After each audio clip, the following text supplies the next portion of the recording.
시진핑 주석 1인 체제가 중국 경제를 수렁으로 내몰고 있다. 이런 분석이 나왔습니다. 이는 중국의 체제 개혁 없이는 중국 경제의 부활도 쉽지 않을 것이라는 의미여서 주목을 끌고 있는 것입니다.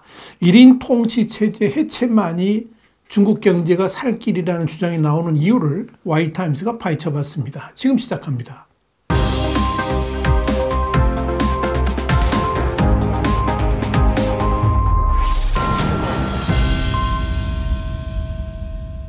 월스트리트저널은 미국 채널 10일 중국 경제의 성장세가 둔화하고 침체 우려가 커지는 가운데 시진핑 국가주석의 1인 장기 통치체제가 리스크로 작용하고 있다는 분석이 나온다 그러면서 이 시진핑은 지난 10년간 공산당의 지휘 아래 중국 경제를 이끌어왔지만 이제는 그의 중앙집권적 권력이 최악의 경제적 하강에 대한 이 국가적 대응을 지연시키고 있다. 이렇게 분석했습니다.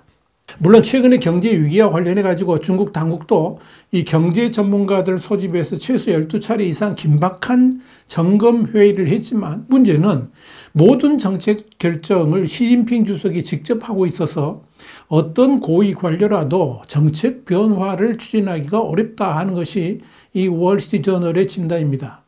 당연히 만기칠남형의 시진핑 주석이라서 어느 누구에게도 권한이양을 하지 않는 데다가 중국 내에서 시진핑 주석의 무오류신화, 그러니까 시진핑은 어떠한 오류도 없는 완벽한 통치자라는 신화적 개념 때문에 이 시진핑의 정책 노선에 대해서 어떤 반박을 할 수도 없고 오류 지적도 사실상 불가능하다는 점에서 이 중국 내의 다양한 문제 해결을 가로막고 있다라고 볼 수 있을 겁니다. 그러니까 갈수록 엄중해지는 이 국내 경제 상황에 더욱 부담될 수밖에 없다 하는 이야기입니다. 사실 이 중국 경제 상황은 지극히 엄중합니다. 중국 경기는 코로나19 팬데믹이 마무리되던 지난해 반짝 반등하는 데 했지만 이내 중국 정부의 기대하고는 다르게 가파른 하향세가 시작됐습니다. 공장 가동 축소, 투자 규모 감소, 소비 심리 위축 등으로 인해서 시장이 가라앉기 시작했던 겁니다. 지난 8월 수출 실적도 또다시 전년 동기 대비 8.8% 줄어들었고 중국의 8월 공식 제조 구매 관리자 지수인 PMI도 49.7로 50 이하인 이 경기 수축 국면이 계속되고 있습니다. 또한 내수와 직접적인 관련이 있는 수입도 감소세가 둔화됐습니다.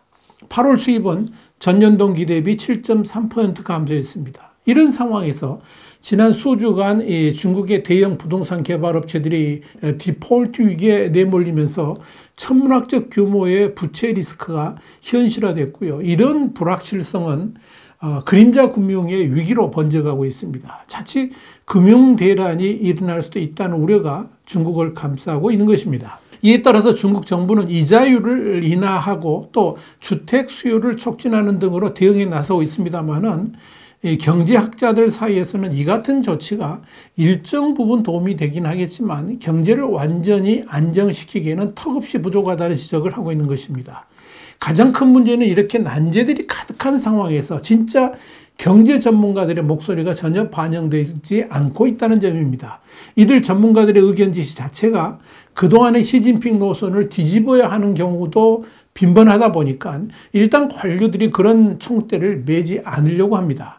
결국 시진핑 주석이 경제 성장을 위한 어떠한 방책도 수립해서 시행하라 이런 지침을 내려야 되는데 시진핑 주석에게서 그런 움직임은 전혀 보이질 않습니다. 그렇다 보니까 정부 관료들이 정책 추진에 대한 두려움 때문에 아예 손을 대지 않으려고 하면서 이 경기 둔화 해결에 적기를 놓치고 있다. 이렇게 보시면 됩니다. 또한 지역 정부 관리들에게 더 확실한 권한이 부여되지 않는다면 정책적 실수가 나올 수 있다는 우려도 있기 때문에 역시 문제 해결을 위한 접근을 가로막는 요인이 됩니다.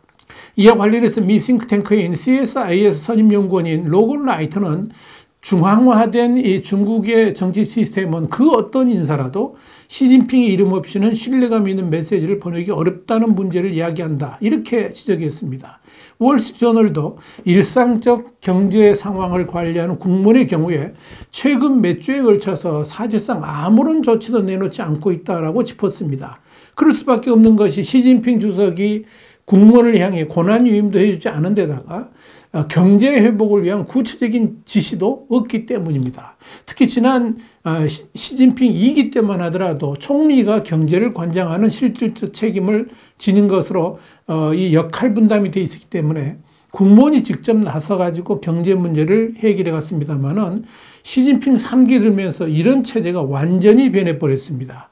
우선 리창 총리 자체가 경제의 문외한입니다. 심지어 그는 전직 상하이시에서 경제를 망친 대표적인 인물로 평가받기까지 했습니다. 이 리창 총리의 주특기는 시진핑 주석에 대한 충성심뿐입니다. 그렇게 경제를 모르는 이를 총리 임명을 했으니까 당연히 시진핑 주석이 경제 문제까지 직접 관할하는 시스템이 3기에 형성된 겁니다. 이런 문제는 시진핑 3기 출범 때부터 우려했던 사항이고 우리 와이타임스도 여러 번 지적을 했었습니다. 내각을 온통 시진핑 충성파로만 꾸리면서 사실상 경제 전문가들을 배제해버렸기 때문에 그렇습니다. 여기에 대해서 미국 클레몬트 맥케나 대학의 중국 전문가인 민신페이 교수는 시진핑의 권력 중앙화는 중국 경제가 1978년 이래로 경험하지 못한 신뢰의 위기를 이야기했다 그러면서 인민들이 중국의 전망에 대해서 다시금 희망을 갖게 하려면 시 주석은 덩샤오핑처럼 경제를 이해하고 정책을 제시할 수 있는 이에게 권한을 부여해야만 할 것이다. 이렇게 지적했습니다. 민신페이는 그러면서 사람들이 중국의 전망에 대해서 다시 희망을 갖도록 하려면 덩샤오핑 이후에 전임자들이 그랬던 것처럼 경제를 이해하는 사람들에게 정책을 수립할 수 있는 권한을 부여해야 할 것이다. 이렇게 말했습니다.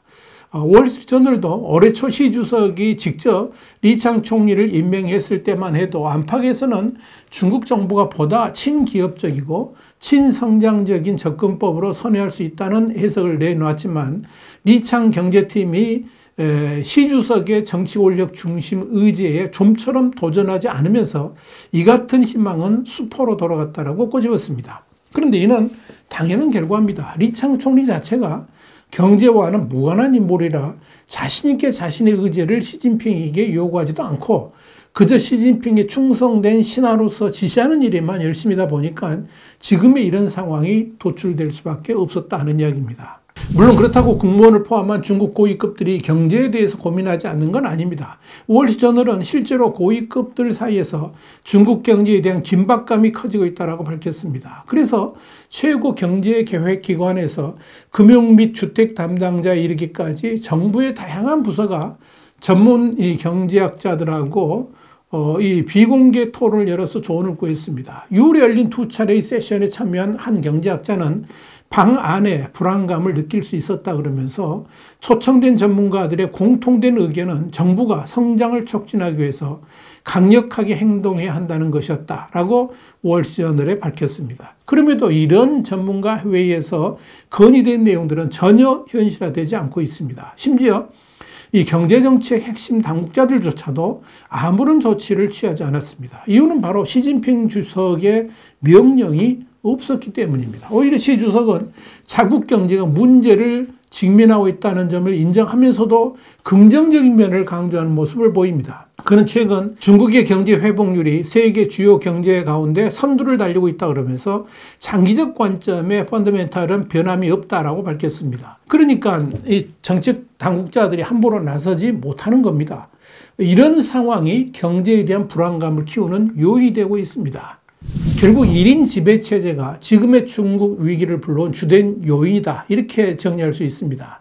돌이켜보면 개혁 개방 정책으로 중국의 수십 년에 걸친 호황을 일으켰던 덩샤오핑은 1인 통치를 막기 위해서 집단 지도체제를 도입하고 자본주의 세력이 번성할 수 있는 여지를 넓혔으며 이 공산당이 경제와 같은 문제에 대한 통제권을 정부 관리에게 일부 양도하도록 했습니다. 반면에 시 주석은 1인 통치를 공고히 하고 민간 기업을 통제하면서 통치의 모든 측면에 대한 당의 리더십을 강조했습니다. 일부 투자자와 기업가들은 올해 초 시 주석이 직접 지명했던 리창 총리가 취임했을 때 중국이 친기업, 친성장 정책으로 전환할 수 있다고 생각했습니다. 상하이 당서기 출신인 리 총리는 투자자들 사이에서 실용주의자로 알려져 있었기 때문에 그렇습니다. 그러나 이는 리창 총리를 잘못 판단한 것이었습니다. 그는 실용주의자라기보다는 그저 시진핑 충성맨이었을 뿐이었습니다. 그러다 보니까 시진핑의 노선에 전혀 도전할 생각조차 하지 않았던 것입니다. 이것이 지금의 위기를 불러왔습니다. 이런 차원에서 온다면 중국 경제를 살릴 수 있는 유일한 길은 리창 총리를 과거 리커창 총리 같이 실질적인 경제 전문가로 교체하고 그에게 경제 회복에 대한 정권을 주는 길밖에 없는 것 같이 보입니다. 문제는 시진핑 주석이 그런 결단을 내릴 것으로 보이지 않는다는 점입니다. 그렇다면 남는 것은 시진핑 주석을 흔드는 수밖에 없습니다. 바로 이 점을 지금 중국 공산당이 두려워하고 있는 것으로 보입니다. YTN 정세 분석이었습니다. 감사합니다.